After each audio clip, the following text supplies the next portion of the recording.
All right. G'day, Ed. How are you, mate? Welcome to the show. Hey, good day, bloke. I've been today. I was researching a bunch of Aussie slang. So what can I don't know? Bloke probably doesn't work in that context. Hey, buddy, how you doing? All right, hit me up with some slang. Come on, what do you got? Okay, so let's see. I've got Ace. Apples. What the hell? Apples. She'll be all right. You ever heard that? Apples? It's apples. Yeah, she's all there. Yeah, it's just another way of saying things are going to be okay. Yeah. Oh, okay. Yeah, she'll be apples, mate. It's all right. Back of Bork. Back of Burke. Burke is a Burke. place. Burke is a place in far western New South Wales. And like if you said to me, hey, Rob, are you coming over? And be like, holy cow, Ed, you live in the back of freaking Burke, man. I need like a cut lunch and a water bag to get there because it's a country mile away. Okay. All right. How about Bicky? Bicky is another name for a biscuit. Okay. So what I should do is I need to get your physical home address and I need to send you some Tim Tams. Yeah, some good old Aussie Tim Tam Bickies.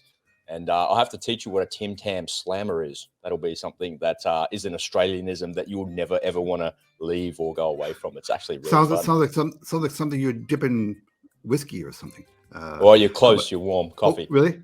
Yeah. Okay. All right. Bludger. Bludger is somebody who is just lazy, right? So that's another way of saying lazy. But it has a different connotation. You know, you're at work. How many council workers does it take to dig a hole? 9 of them. One of them's digging, and 8 of them are watching. The 8 of them are bludgers. That's the way you describe that. Okay, and I'll give you one more. Bottler, I guess bottler, huh? Battler?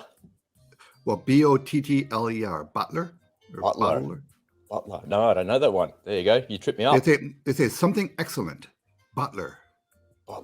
That's a bottler. That's probably something like that. Or that's Butler. Okay. That might be like really super old school. A lot of Aussie slang like that comes from the 1950s. And I'd imagine Aussie soldiers, Aussie diggers in World War I and World War II were like thick with Australian slang like that. It must have been a completely different language for a lot of different people and cultures. And corker. Corker. That's a corker, mate. That's a way of saying that was a really good one. So that's a corker of a segment to start off the show. Some American and Aussie slang there. I'll find some American ones. That's kind of fun as well. I like that. So it's good. Well, welcome, ladies and gentlemen. Good morning, good afternoon, good evening, wherever you're dialing in from on planet Earth. It's great to have you here on the Unspoken Truth, where Ed and I hope to bring you some stories that are not spoken about in the media. And we're going to give you our analysis of it, which is behind the curtain of what's really going on. We've got a lot going on today's show. So let's have a little look and share with the viewers and listeners what's actually happening. There's been another banking near miss. I tell you what, if you sail too close to the sun, you're going to get burnt eventually. I'm looking forward to hearing that from Ed. There's nearly a new front in the war in Ukraine. I'm going to share with some intel with you that's come out in the last couple of days that is actually pretty alarming and would have changed the face of the war in Europe. And it would have expanded the footprint of that war as well. Ukraine ditched the United States for China, and John Kirby thinks that that's a good idea. What the hell?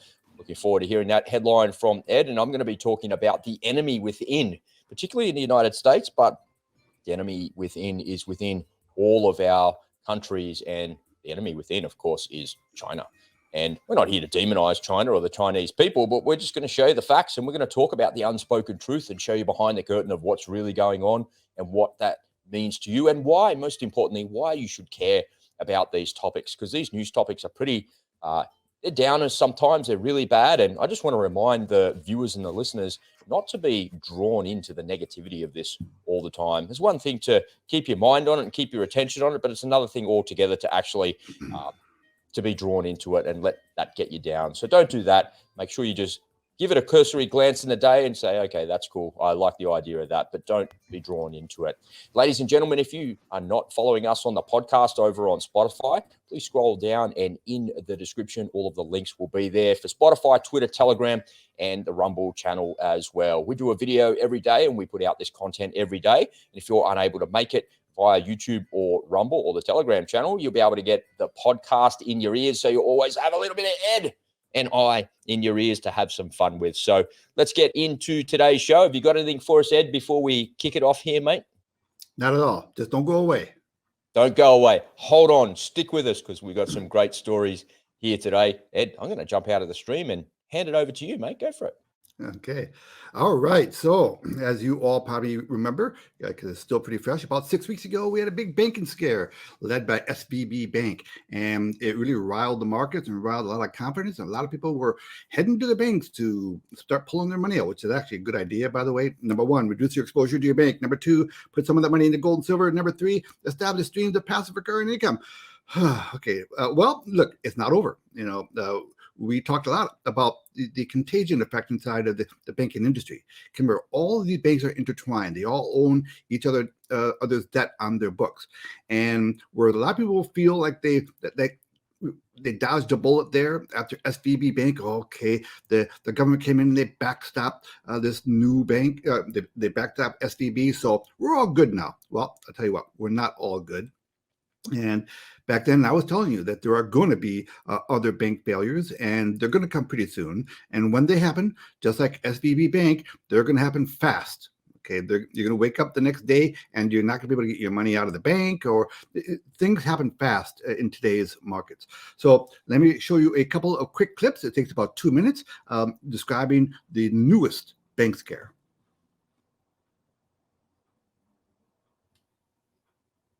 Now I am the master. Oops, wrong one.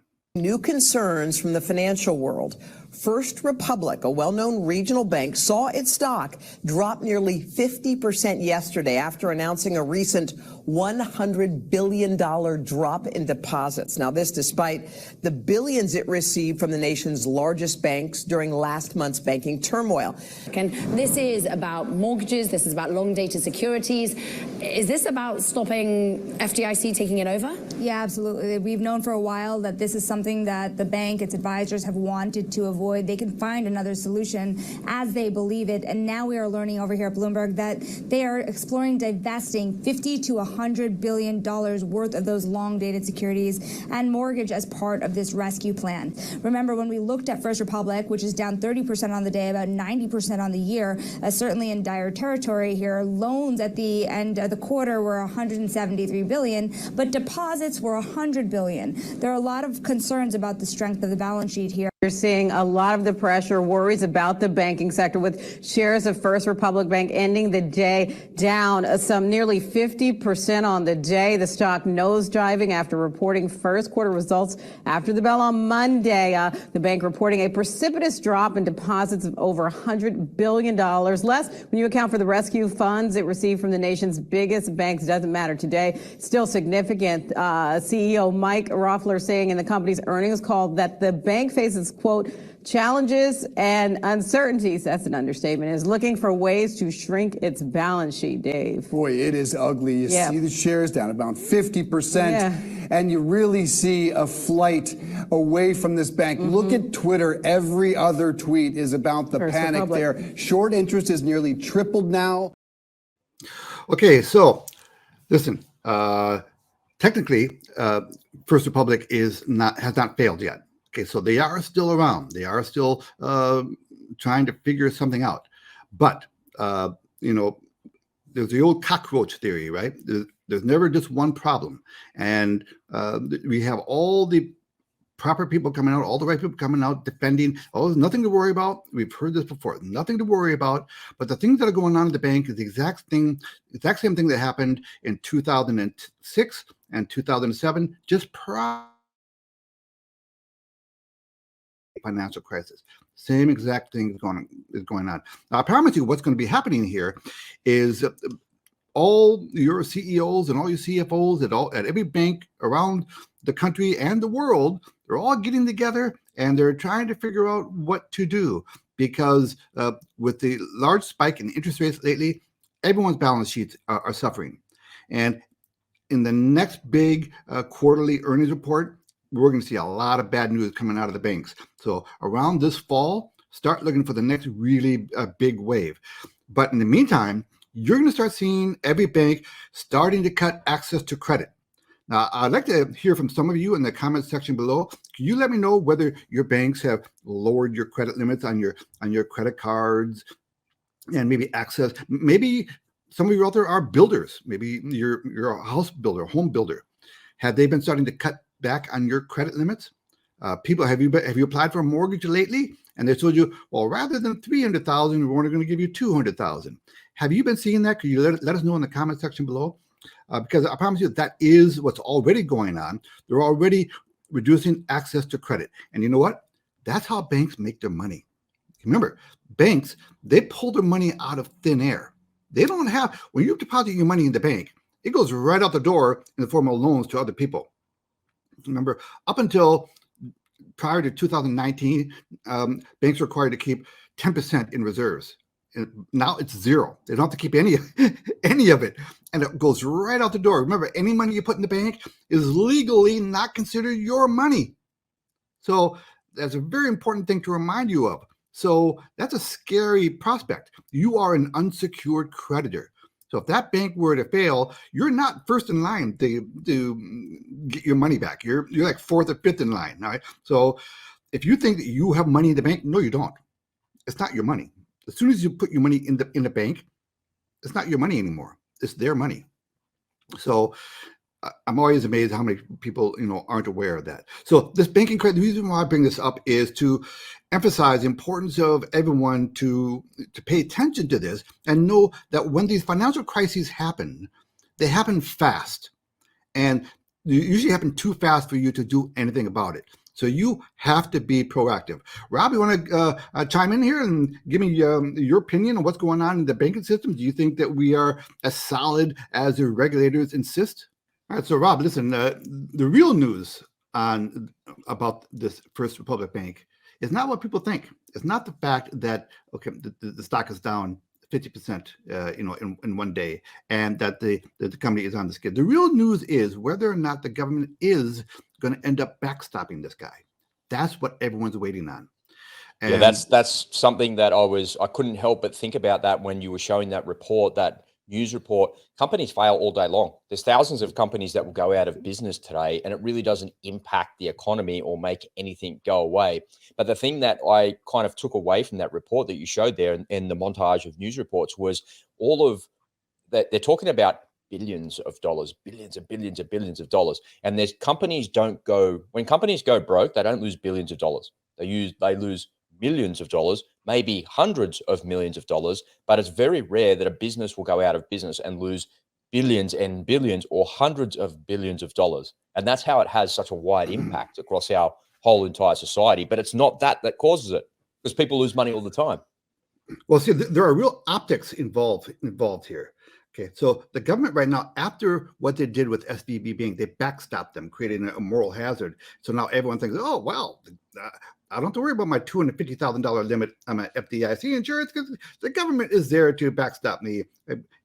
Even though I've got $10 million in that one account, which is idiotic. But Ed, sorry, before you go on, can you just explain moral hazard for people that don't know that term? Yeah, the moral hazard is it's rewarding bad behavior. Okay, so when sounds like our entire society is a moral bloody hazard. That's right. Well, I got away with it once, and then I feel free to do it again. Well, he got away with it, so why not try it myself? So it's and so the moral hazard that they started with the SVB Bank is there are many accounts there. Most of the accounts have much more than that $250,000 limit. A lot of the accounts had $10 million plus in it. SVB Bank, this is a bank for the elites. This is a bank for the really rich people. And a lot of these accounts were Chinese owned. The CCP had a lot of bank accounts at SVB Bank. And that's a whole different scandal. But Janet Yellen was asked in a congressional testimony, so does this mean that my bank in Oklahoma is going to get the same treatment as SVB Bank? And what was the responses? If maybe, wasn't it was the super majority? That's right, the super majority. Well, if and the super majority, whatever the hell that is, super majority is whatever Janet Yellen says it is. All right. So she said a systemic risk. If we deem that there's a systemic risk. Well, but now, okay, so now I think that there is an imaging problem going on with the banks. And the government might be tempted to use First Republic as kind of a cautionary tale for everyone else. Say, you know what? No, we're not going to bail you out. They're going to try to sound tough. Yeah, see, we're tough. They're going to beat their chest. Yeah, we're going to be tough. You know, you're on your own. You know, that's capitalism.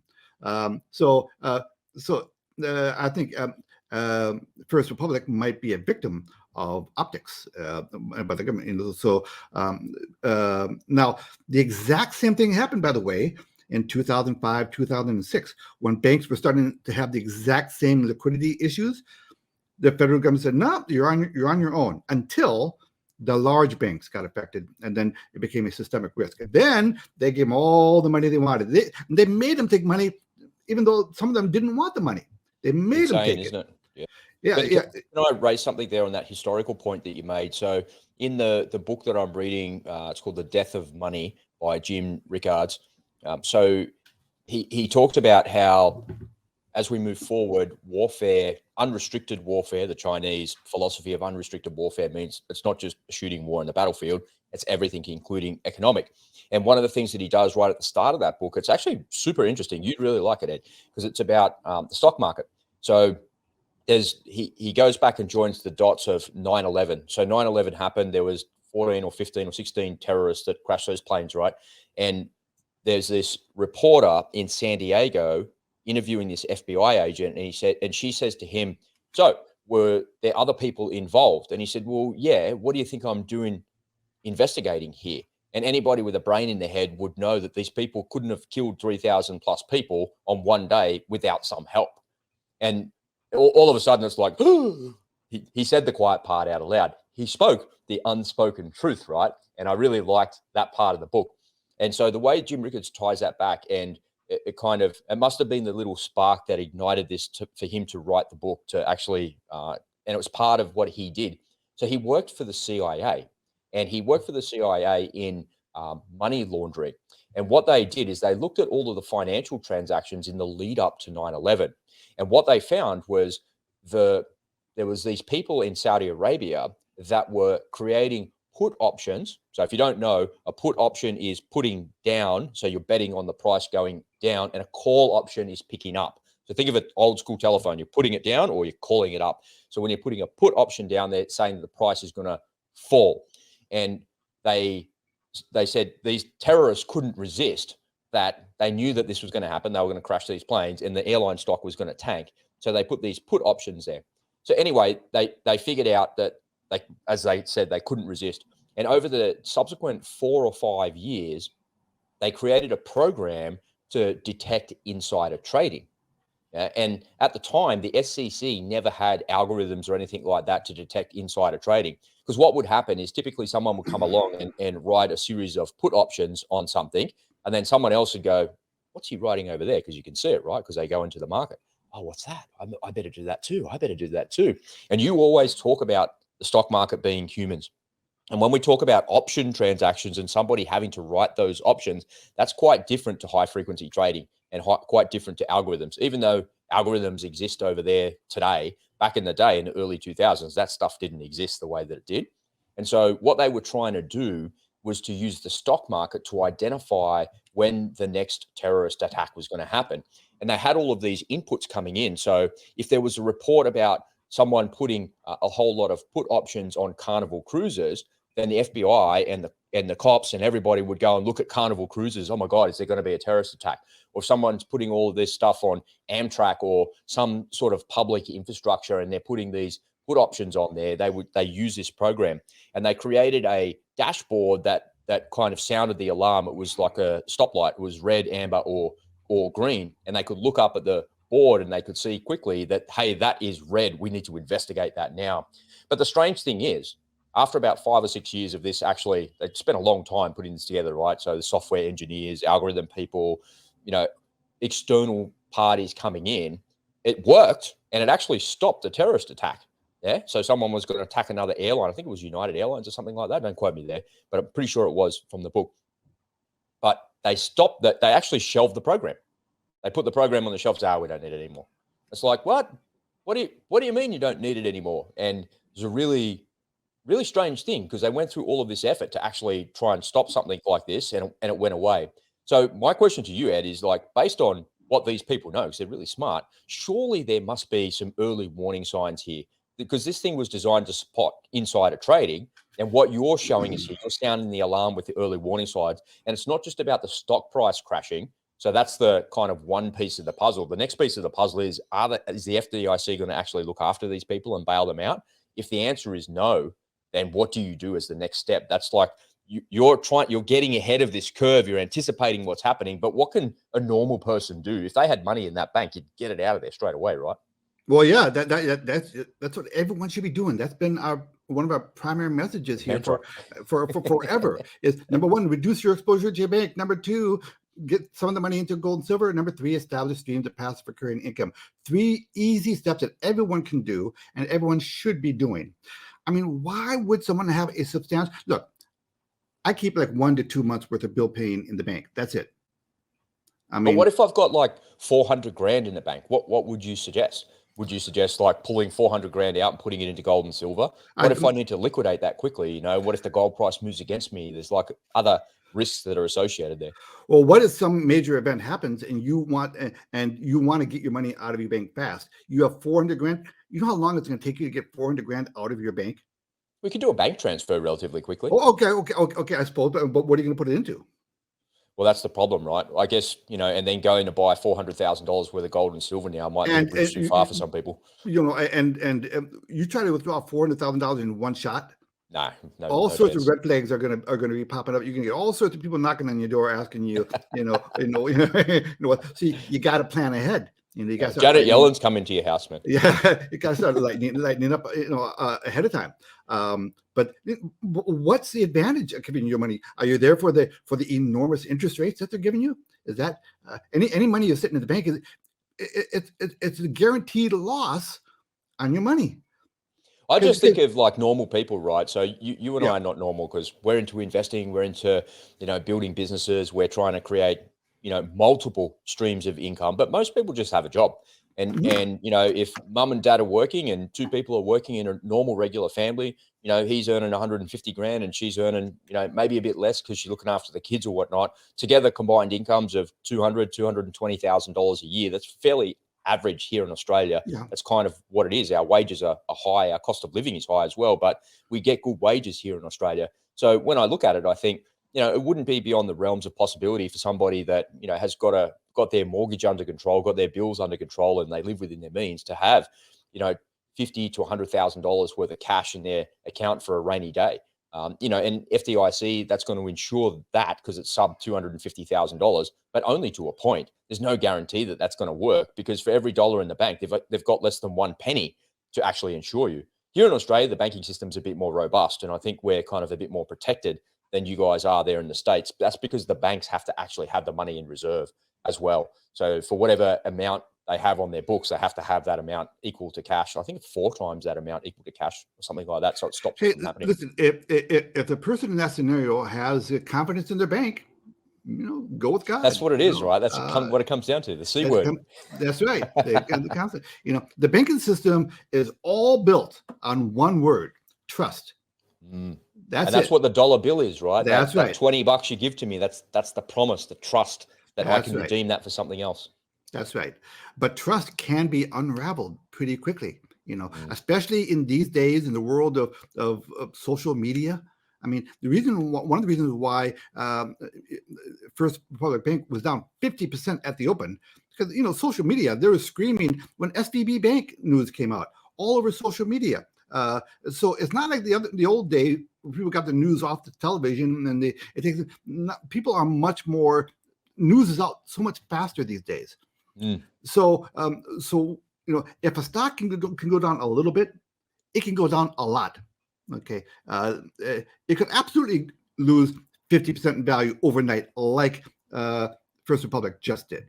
It happens all the time. I think the Jim Rickards methodology that he says, the CIA were so worried about another terrorist attack that they built this dashboard, this stoplight system. I think you need to, one thing that you need to do is to have a stoplight system for yourself as well. And really the first step on that run in the ladder is just keeping your ear to the ground in the banking sector of the stock market in your part of the world. And if you see, you're kind of looking down and in at your part of the world. Here in Australia, the banking sector, it's not going to happen like it does in the States. But I need to look up and out over the pond in the US, because if it happens over there, there's going to be contagion that happens into other countries as well. So that gives me the time to anticipate. Well, my point is that's not enough. Just to be aware, checking the news every day, checking the feeds every day, it's not enough. Because when the news comes up, things move so fast, it's going to be too late to make your move. Well, what I'm saying is that that's the first run on the ladder. So if you're watching this or listening to this and you're not doing anything to anticipate any of those things, the first thing you should do is just to plug into that. So yesterday, I mentioned to you before we press the record button here today, I got a new news service that I paid for. It was like $60 a year or something like that, called Ground News. And Ground News kind of is a news aggregator that pulls in all of those things. And there's plenty of news services like that you can aggregate data that you're interested in. Ground News is really good because it lets me specify on the things that I'm interested in. And I found that to be like super useful. I came across, I saw someone in an ad, and I just went to the website and looked at it for an hour or so. And I thought, yeah, that's actually a really good idea. Then I'm getting the news specifically tailored to me. So I'm going to go back there and see if I can pull that finance stuff in as well. And I'll see if I can find that report as well to see how accurate it actually is. And if it is sounding the alarm bell there and giving me a bit of an early warning. All right. So what do you got for us today, Rob? What's your first story? Well, I've got a slightly different format that I'm going to have a go at here, and I see how clever I am and how quickly I can click through all of these overlays and get rid of all of this stuff. So the first thing I'm going to do, Ed, is I'm going to boot you from the stream. So out you go there. I'm going to come to the newsreader side of it. I'll press play on that video, and here we are. We're going to talk about how the Ukrainians were talking about attacking the Russians in Syria. So this came out a couple of days ago. So a leaked top secret US intelligence document revealed that the Ukrainian military intelligence agency had planned covert attacks on Russian forces in Syria with the help of secret Kurdish forces. The aim of this new battlefield, which is thousands of miles away from the war in Ukraine, was to impose costs and casualties on the Russian and its Wagner paramilitary group, which is active in Syria. The plan could have also forced Moscow to redeploy resources from Ukraine. So that's the underlying reason for it. So the document was based on the intelligence gathered as of January 23, and it details how officers of the main directorate of the intelligence of the Ukraine's defense ministry and their military intelligence services could plan deniable attacks that would avoid implicating the Ukraine government itself.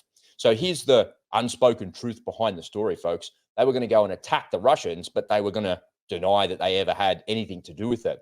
So the planning progressed well until December of last year, when Zelensky ordered a halt to the plan. However, the document that was revealed shows how the campaign could proceed if Ukraine revived it. So it still might happen.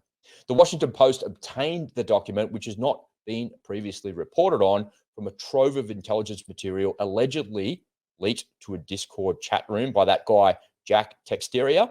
And he was that fellow who's the member of the Massachusetts Air National Guard. The Department of Defense declined to comment on that document. So the introduction of a new battlefield thousands of miles away from Ukraine could have raised the threat level to a point where the Russians needed to call in reinforcements, which could help with the war effort back in Ukraine. It's not clear how much Ankara in Turkey knew about Kyiv's plan. Remember, the Kurds are the enemy of the Turks, and it's the other way around, really. The Turks are the enemy of the Kurds. But having Ukraine help arm their enemy, meaning the Kurds, that is, may not have been intolerable, or may have been intolerable, rather, if Turkey thought it might draw a violent response from Moscow. So the whole point of it was that the Turks didn't want this to actually happen because they thought that it potentially could cause all sorts of other problems within the organization and the war effort. And, I look at it and I think there's so many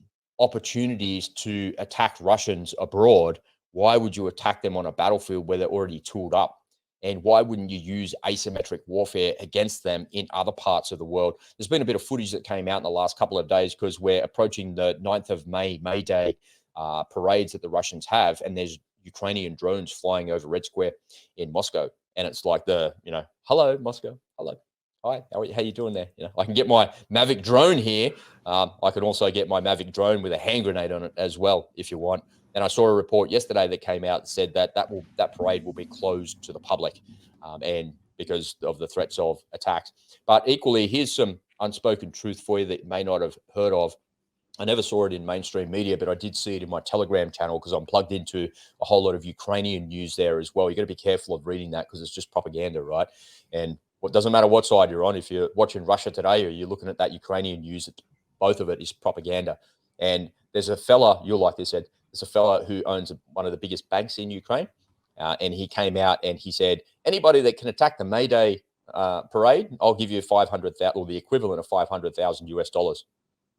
So imagine that. Imagine like soldiers sitting around with gazillions of dollars worth of equipment from foreign armies and drones and all this stuff. And it's like, you know what, I'm going to actually build the drone that bombs these idiot Russians on Red Square on their parade day like that. And that guy's going to pay us $500,000. All right, I'm on. Like, the world's gone mad. I swear to you, man. The world has gone mad. They're a legitimate target. Yes, they're military targets. And they're not operating on the battlefield, but they are military targets. And any attack that you do on them, it's fair game, so to speak. But incentivizing soldiers and people and the general public with money to go and kill Russians, what the hell's going on with our society, man? Well, listen, that's a lot of money, but it's not a lot of money if you can't spend it. If you if you're dead. Yeah. So you said this is a Russian banker or Ukrainian banker? No, he's a Ukrainian banker. Okay, all right. I misheard. Okay. So just think about that for a second. Like I'm kind of joking about it and saying it in jest, but one of the things that you're not allowed to do here on YouTube, or actually in life, just as a rule of being a normal, reasonable, good person in the world, is you're not allowed to incite violence. I'm not allowed to come on this platform and say that politician should be taken down. We should use a violent uprising, or we should attack somebody. You're not allowed to incite violence in any way. And the police in most countries are very tuned to that. So if you're ever on social media and you've got like a really strong opinion about something, be careful of that. Here in Australia, in Victoria, during COVID, there was people arrested for inciting violence, for saying things on Facebook, saying you should come out and protest.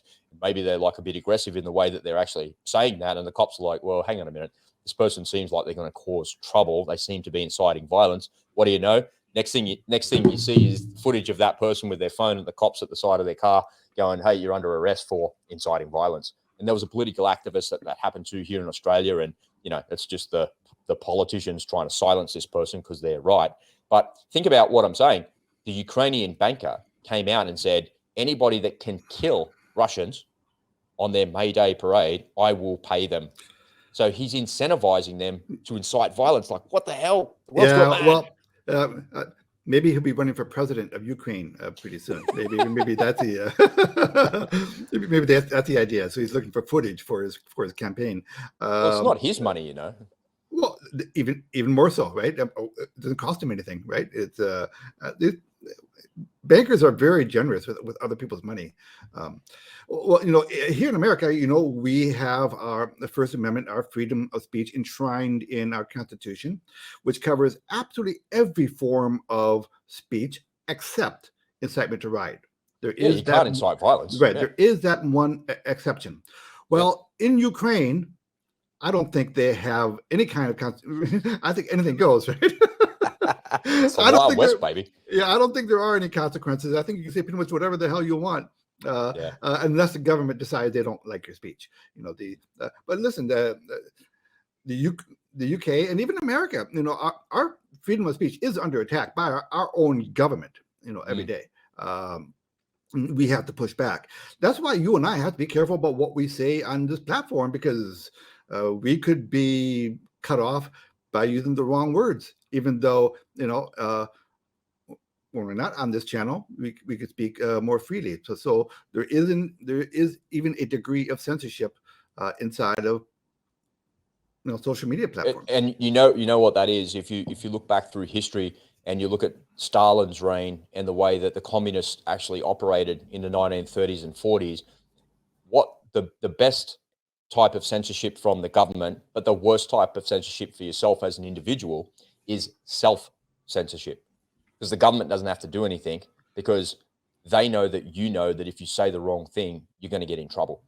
So that's why I actually call this show The Unspoken Truth, because we're moving towards a communist style dictatorship and a socialist type society where even just as recently as 18 months ago, people have got such short memories. They forgot about the banking crisis already. But rewind the clock 18 months to 2 years ago, the leader of New South Wales, the leader of Victoria came out and said that you should report your neighbors if they're doing the wrong thing. And they were waving their communist finger at us. You should report. You remember seeing that on TV thinking, you are exactly the same as Joseph Stalin. That is Joseph Stalin saying you should report your neighbors. Yep. And then if you listen to Yomi Park, the North Korean defector who got out of North Korea, she says that once a week, everybody in the village that you live in North Korea gets around a table. They sit around as a group and then they talk about those types of things. And you have to report your neighbors. And if somebody reports you, when they take you away, they don't take you away. They take your entire family away and send you to the gulag. Yeah, and you're required to report on your own family members. Yep. Yeah, that's Stasi. That's the Stasi. And I mean, I heard you several times refer to the Australian police during last summer's as Stasi.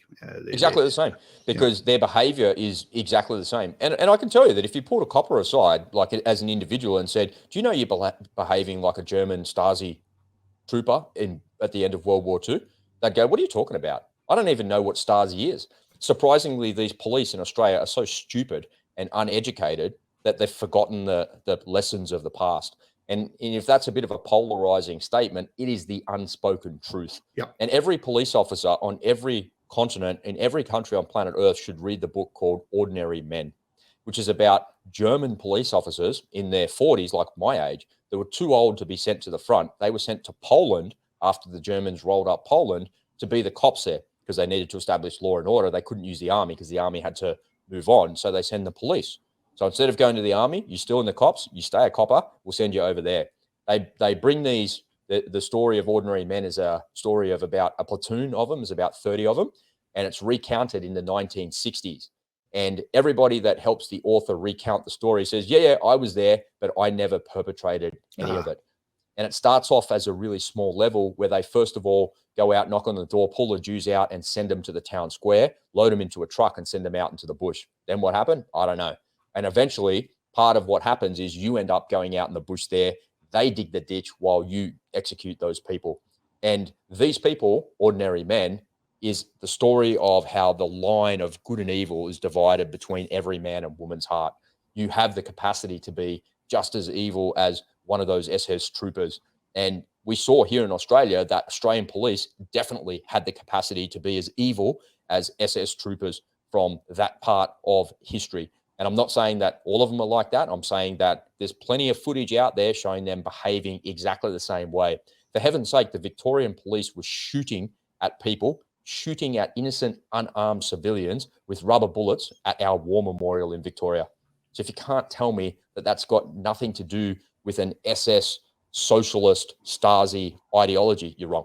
It does. It has everything to do with that. And our leaders and our police are so unbelievably stupid that they've forgotten the lessons of history, because history doesn't repeat itself, but it rhymes, and it rhymes so close that it looks like it's repeating itself. These people are unbelievably ridiculous. Just coming back to the story just for a second, Ed, I just wanted to get your feedback. What do you think when you hear, I'm as the military analyst wannabe, but you're not really as close to this war stuff as I am. But what do you hear when you hear about Ukraine considering opening up another front in Syria and attacking Russian troops elsewhere? What do you think about that? Well, the first thing came to mind was I wanted to ask you a question. So what does it take to build a homemade bomb that would destroy a tank in the May Day parade? And how much would it cost us? I mean, how much would it cost? Just kidding. All jokes aside, there's plenty of people with plenty of skills to be able to put something like that together. There was some footage recently of a crashed Ukrainian drone. It looks like a little miniature Cessna. Looks like a little Cessna 172. It's pretty small scale. It's probably not much bigger than this table here next to me, like in terms of wingspan. But apparently it had like a 50-mile range when someone's controlling it, but it had like a 900-mile range when it was autonomous. So this thing is made of carbon fiber and fiberglass, and it's flying along at low level, at low speed. So it just cannot be detected by any radar that's out there. And apparently it flew over Moscow or near Moscow, but then it crashed in the scrub outside of Moscow, and it looked like it clipped a tree. And when it crashed, it was like upside down, like wings down. And the people that were pulling stuff out of it were pulling explosives out of it. Yeah. So it looked like a square charge, probably about as big as your mobile phone. And there was 2 of those charges. And they look like the batteries that go in a remote control plane or into a drone, but it was actually plastic explosive. And that there is enough to wreak absolute havoc and destruction somewhere like that. And when you look at something like that, I could buy that model aircraft off Alibaba today, or off Amazon today. I could have that today. And if you're clever enough with explosives, you could put that together and cause all sorts of problems and run amok with asymmetric warfare like that. But, are they doing something like that in Syria? Well, that's what they were intending on doing, right? Attacking Russian troops with asymmetric warfare. And what they wanted in return was air defense, which is stingers. And what they wanted to do is to be able to shoot down the Turkish Air Force. Because the Turkish Air Force operating out of Turkey, coming with their F-16s and bombing the Kurds. Why do you think they want air defense? Because they want to stop the F-16s coming and bombing them. But then the enemy of my enemy is what the hell? What a mess. Plausible deniability has been a central part of warfare throughout mankind. Well, we can't attack them because that'd be too obvious and have these ramifications. But you know what? Those guys don't like these guys either. So why don't you just, I know there usually are enemies, but you know what? Just for this one little, let's get together and have that way, the blowback will be on them and not on us. That's, that's not new, that kind of tactic. In a small way, you just think back during those Iraq occupation years, and we were in there, and the CIA established all of these black ops off-site interrogation sites in other countries that weren't so squeamish about torture. Right? Yeah, the Libyans didn't mind a bit of rendition. Bring them over here. There you go. We can't do it here because the New York Times will find out about it. But right? So. Yeah, I'm not surprised about that kind of thing at all. That's not a very creative, it's not a very new kind of I'm not particularly surprised. I'd be kind of surprised if that kind of thing was not going on. I think, I'm sure, look, what does Russia have to, they got Belarus. They've got, Belarus is right there. And even though Belarus isn't officially in the war, they're pretty much a puppet state of Russia. You got Transnistria, which is a little sliver there, on the other side of Ukraine. That is technically part of Russia, but they've got friendly countries that could do things without them having to do an obvious move. So, yeah, I'm not surprised. Well, that's really interesting. I want to pick you up on some of your language there and correct you because it segues us into the next thing. I don't think Belarus are a puppet state. I think Belarus are a vassal state, and that's the difference. So if you supplicate to another country, you become a vassal state of them. And the Chinese want Australia to be a vassal state. Otherwise, all the exports and imports will stop and will collapse your economy. The Americans are a bit tougher about that. You've got some great information here about Ukrainians ditching the US for China. So I'll jump out of the stream and hand over to you, mate. Go. Okay, boy. Now this is going to be, I know we're talking a lot about China, but it just kind of worked out that way. I submit 2 stories, Rob submits 2 stories, but there's a lot going on. And this is a separate issue regarding China. And what I'm going to cover in this segment is good. I'm going to go out on the limb a little bit, and I'm going to make a prediction at the end of this story that I think I'm right about. And I want you to pay attention. So this is a brand new news story out of Zero Hedge, and I'm going to do a screen share and show you the article, and then we will talk about it. All right. So screen share. I hope I do this right.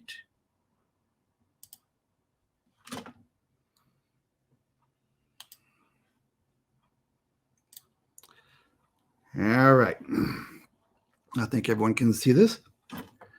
All right, this is out of Zero Hedge today.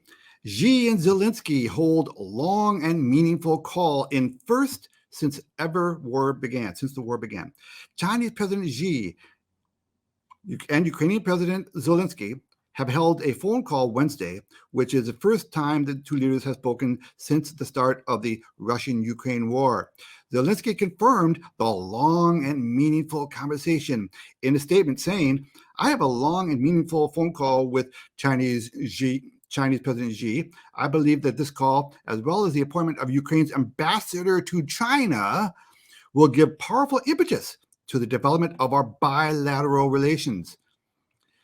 There's long been a Chinese embassy and consulates in Ukraine, but it appears both sides want a fresh start in relations. It's further been reported that they agreed that China would send a special representative to Ukraine to hold talks with all parties resolving the crisis.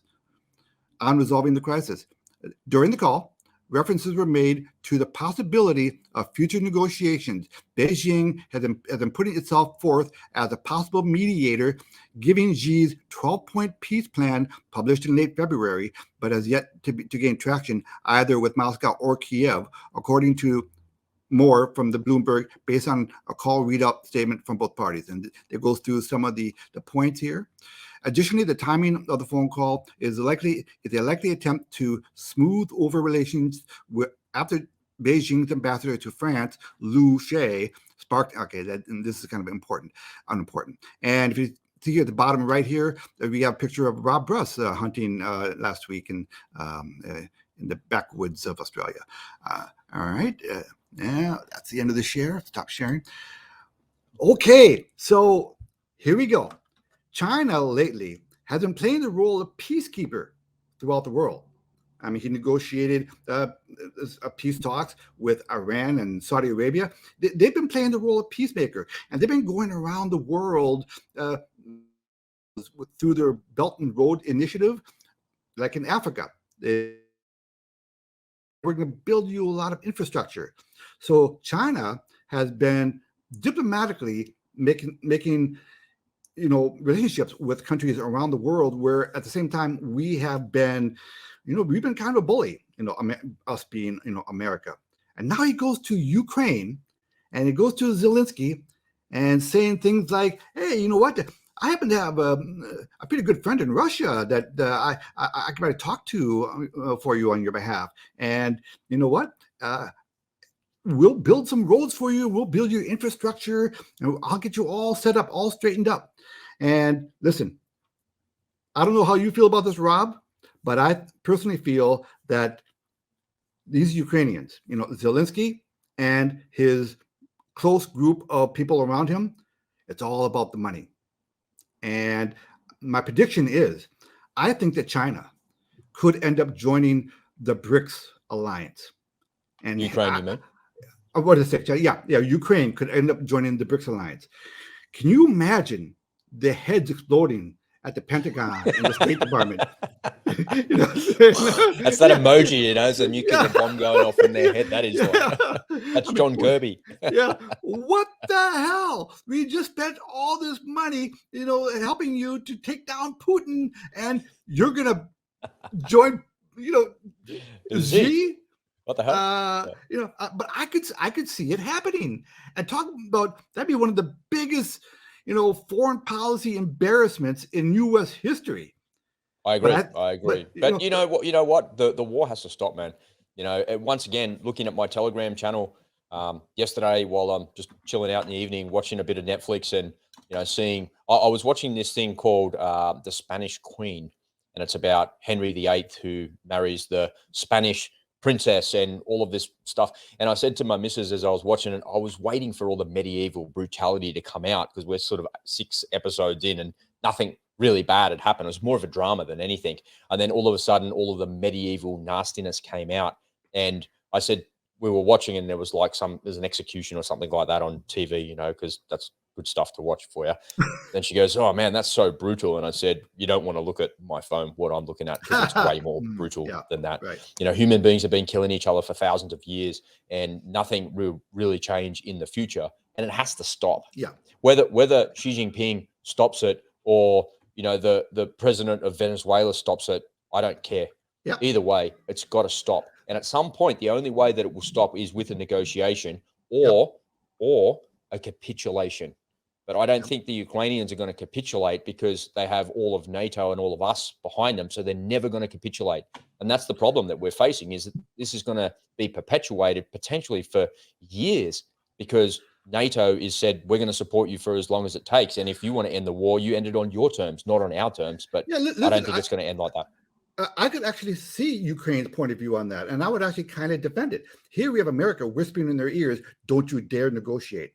We snubbed efforts for negotiations. We said, no, we don't want you to negotiate. Well, that's easy for us to say. We're not losing our citizens left and right in brutal, conflict. It's easy for us to say.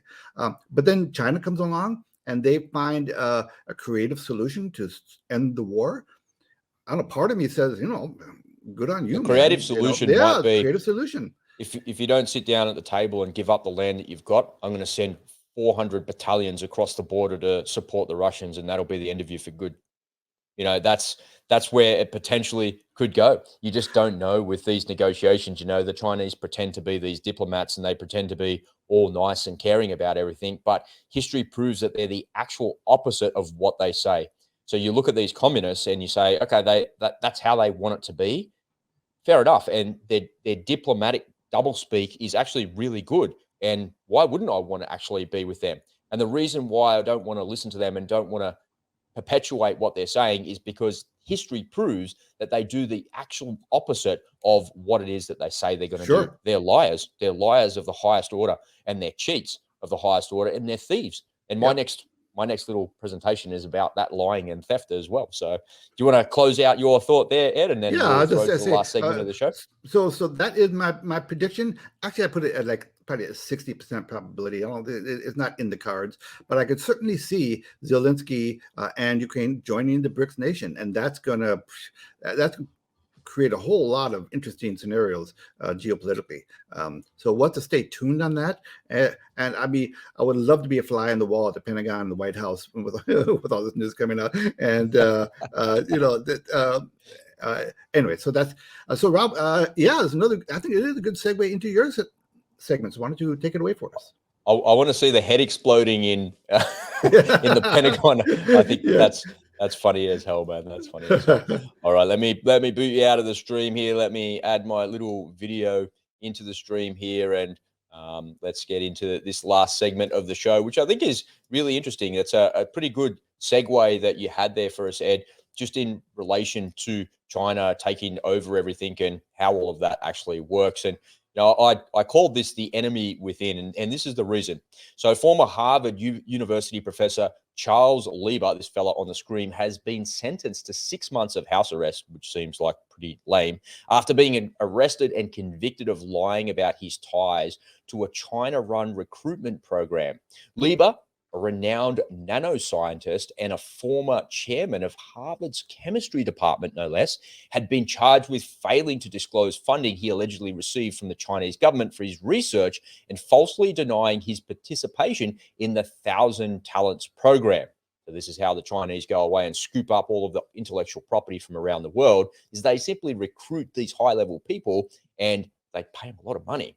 The program was a Chinese recruitment drive aimed at attracting foreign researchers to share their knowledge with the country. Lieber's conviction was seen as a key victory for US prosecutors pursuing cases under the Chinese initiative, which was a Trump-era campaign launched in 2018 to counter Chinese economic espionage and research theft. However, the initiative faced criticism for fueling bias, can you believe it, against Asians, can you believe it, and chilling research. In February 2022, the Justice Department under the Biden administration ended the program, but it said it would continue pursuing cases related to national security and the threats posed by China. The Lieber case is just one example of growing scrutiny over research collaborations between US academics and China as Washington seeks to protect American research and innovation from foreign influence. The US has accused China of intellectual property theft and efforts to acquire sensitive technology through espionage and cyber attacks. The controversy has led to new restrictions on academic collaborations with China, including the Department of Education's recent termination of a program that funded Chinese language and cultural programs at American universities, also here in Australian universities, otherwise known as the Confucius Institutes.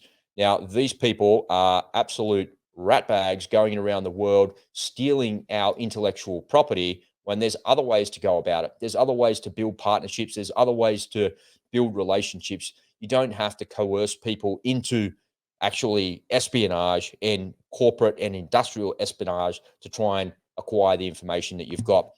And you know what? History proves to us that China are actually not very good at it. There was and I'll cite a military example because that's the one that I kind of can think of at the moment and it comes to the forefront of my mind. The Chinese purchased, I think it was an Su-30, a Sukhoi Su-30 from the Russians. And so they bought the aircraft and they were testing the aircraft in their Air Force. And the intention was, and the idea was, that the Chinese were going to build those Sukhoi jets under license in China. But before that went ahead, what the Chinese attempted to do was to reverse engineer all of the Russian technology, and then the deal folded at the last minute. So they had the aircraft, they tried to reverse engineer it, and then the Russians said, all right, it's time to actually sign the contract. You want to build these things under license, and how do you want to proceed? What do you want to do? And the Chinese went, no, we're good. And they tried to reverse engineer the technology, but it didn't work because they couldn't reverse engineer the engine technology that the Russians had created that went into those aircraft. So that's actually been the biggest failing that the Chinese have had with their Air Force and their airborne forces. They're unable to reverse engineer what we've got. So what they do is, instead of trying to do that, they just suck up all of the data, everything. They're just sucking up everything, and they're letting the algorithms and the artificial intelligence actually put that together. So even though Chinese theft and coercion is massive and rampant around every country in the world because they're trying to acquire all of these things, it actually doesn't necessarily mean that they're getting any further or progressing. And there's a lot of evidence to point that them stealing everything actually has no bearing on markets or has an impact on a market. The point of me sharing that story with you is, if you don't know, the unspoken truth is that there's somewhere in your city right now where there's either a Chinese police station, a Confucius Institute of some sort, and people that are from mainland China are agents of the Chinese Communist Party. Not all of them, but if the CCP come knocking on your door and you're a citizen of China, and knocking on your door and they go, oi, I expect you to do this, meaning I expect you to spy on behalf of the CCP. If you don't do it, they'll use your family as coercion to actually make it happen. It's well documented and well known, and that is the unspoken truth. People don't like to talk about that, or politicians don't like to say that out aloud because it's too inflammatory and it's too politically sensitive. It's a hot potato that no one wants to talk about it, but it is the unspoken truth. Ed, what do you think, mate? Yeah, boy, nothing to argue about there. You know, a lot of this is our own fault. We let things get away. I mean, you got to give them credit in one sense. Absolutely. Is they push and they push. See, what can we get away with? Surely they wouldn't go for that. Let's try it anyway. And they get away with it. And we let them keep doing stuff. Hey, let's float a balloon over the country and gather a bunch of stuff and let's see how many we can get away with. And, finally, after balloon 2000, after they've collected all sorts of sensitive data, they're probably looking at each other saying, I can't believe we got away with 2,000 balloons before they did anything. Here at the University of Minnesota, we have a large contingent of Chinese students. A lot of them working in the engineering. These guys don't come over here to study English lit, okay? They come over here. They're in the sciences. They're the best engineers in the world, man. They're the best IT people in the world. They have incredible stuff because they're trained by the best people in the world at your universities, for heaven's sake.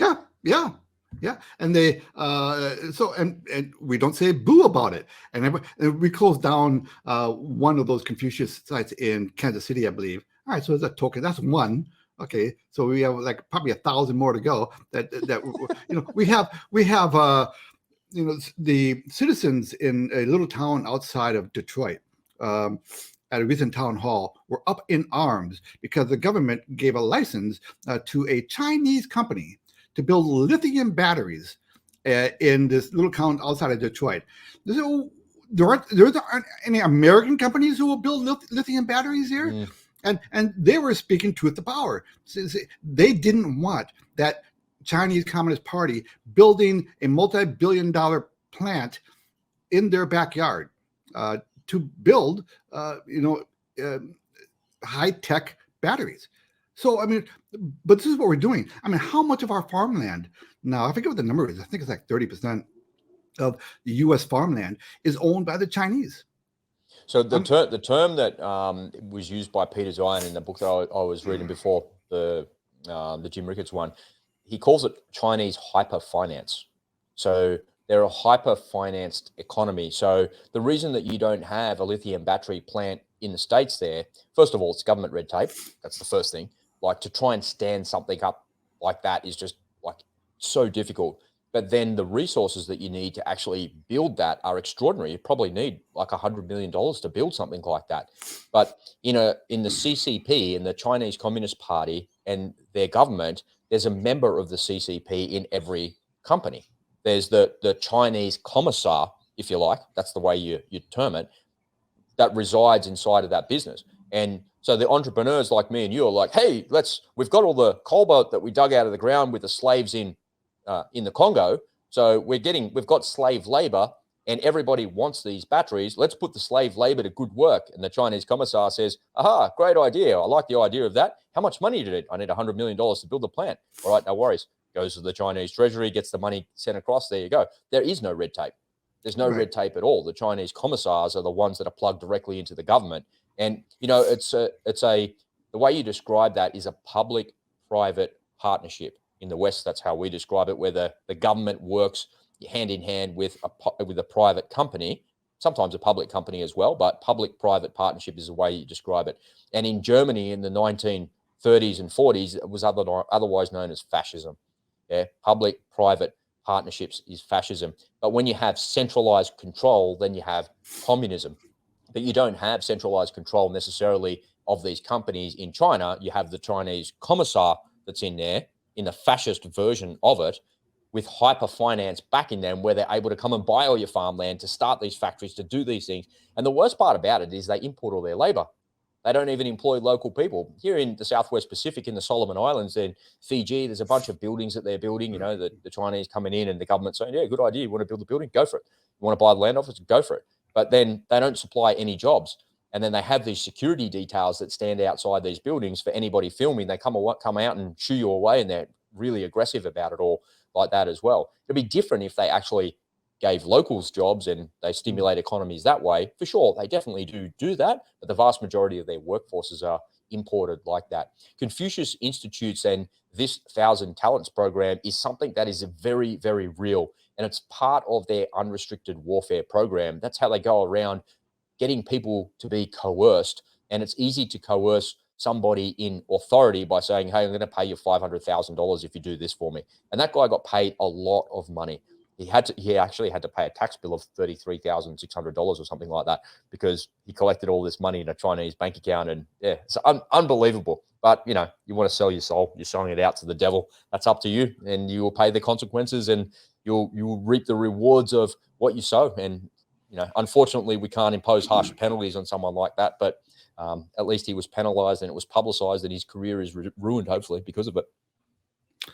Well, World War III does not have to look like World War II. It doesn't have to be. You and I have been arguing. We have been in World War III already for a while. And we are feeling the effects. But most people still don't seem to be aware, about what's going on. They don't really know that there's an attack on the U.S. dollar, and they don't really know that there's a worldwide effort. And it's not just China, by the way. China has been, they've been making relationships. Listen, say what you say about China, what you want about China, but they've been, developing relationships at the same time, and we've been abusing them. Yeah. And so a lot of the stuff we have ourselves to blame for. So I don't have a whole lot of sympathy for a State Department, personnel, saying, "Oh, this is terrible what the Chinese are doing." Well, you know what? This holds up the mirror a little bit. A lot of this is self-inflicted, And I think half of it is stupidity and half of it is agenda driven. We have a global organized effort to reshape the world. And those marching orders that come down, they affect everything. And so people are making decisions not based on the best interest of our country, but according to that particular agenda. And so I'll get off that particular high horse and come down off your high horse, will you, pal? It's time to go and get a cup of coffee. Come on down. Come all the way down, will you? We'll do it. Yeah. Well, Ed, once again, thank you so much for dialing into the call today. And we had a couple of technical challenges there, but we've overcome them. Well, I think we've sorted out the problem, which is really good. So no more interruptions to our streams or our feed. So the quality of that will improve. If you're using StreamYard, ladies and gentlemen, don't use a VPN while you're using it, because that seems to be the problem, and it's worked perfectly since you turned that off. Yeah. So we're all good there. Ladies and gentlemen, if you like what you've seen on today's show, make sure you reach out to us. You can leave a comment below. We'd love to see some engagement down there. Let us know your thoughts on these important topics. We'd love to know what's going on as my watch alarm is going off. So that's what time normal people get up, right? It's 7 o'clock in the morning. Here I am at 4 o'clock in the morning bringing this show to you. Commitment to the cause. It is what it is. Folks, don't forget you can tune into the podcast and you can tune into the show via Spotify. So just search for Unspoken Truth on Spotify. You can find us over there. And don't forget to follow us on Twitter, Telegram, and Rumble as well. And we use those as our primary, secondary, and tertiary backups in the event that we get censored or cancelled over here on YouTube. And you want to make sure that you've got some of this knowledge in your ears every day. Ed, thanks so much for joining us, and I'm looking forward to tomorrow's show. See you, mate. It's bye for now. See you, buddy. Give me all your time tonight. Promise I'ma make it right. We don't gotta talk too much. Just sit back, enjoy the ride.